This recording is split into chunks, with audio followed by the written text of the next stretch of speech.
The recent terror attack in Boulder, Colorado, has underscored the extreme dangers posed to our country by the entry of foreign nationals who are not properly vetted, as well as those who come here as temporary visitors and overstay their visas. We don't want them.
আমেরিকায় অভিবাসন নীতিতে নতুন করে কড়াকড়ি আরোপ করলেন Donald Trump.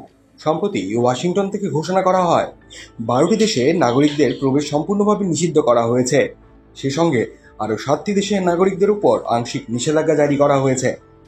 এই কঠোর সিদ্ধান্তের মূল কারণ হিসেবে হোয়াইট হাউস জাতীয় নিরাপত্তার বিষয়টি তুলে ধরেছে। ট্রাম্প এ বিষয়ে বলেন, আমাদের নিরাপত্তার জন্য এমন কোনো দেশের নাগরিকদের প্রবেশ অনুমোদন দেওয়া হবে না যেখানে আমরা নিরাপদ এবং নির্ভরযোগ্যভাবে যাচাই করতে পারি না।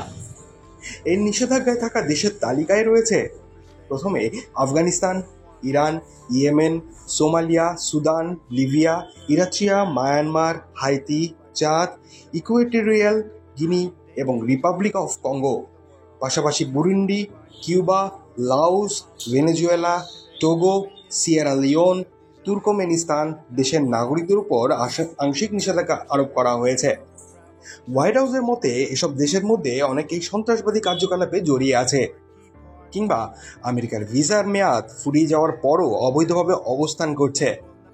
সম্প্রতি কলোরাডোতে ঘটে যাওয়া ফায়ার বম হামলার ঘটনা এই কঠোর নীতির পেছনে এক গুরুত্বপূর্ণ কারণ হিসেবে উল্লেখ করা হয়। ট্রাম্প প্রশাসনে বিশ্বাস করে এই পদক্ষেপ আমেরিকার নাগরিকদের নিরাপত্তা নিশ্চিত করতে এবং ইসলামী সন্ত্রাসবাদীদের দেশ থেকে দূরে রাখতে সাহায্য করবে। হোয়াইট হাউসের মুখপাত্র আবিগেল জ্যাকসন জানান, আমেরিকার জনগণকে ভয়ঙ্কর অপরাধী ও সন্ত্রাসীদের হাত থেকে রক্ষা করাই আমাদের প্রধান লক্ষ্য।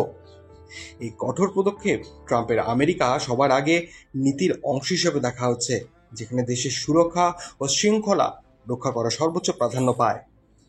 আগামী 9 জুন থেকে এই নিষেধাজ্ঞা কার্যকর করা হবে বলে ঘোষণা করা হয়েছে।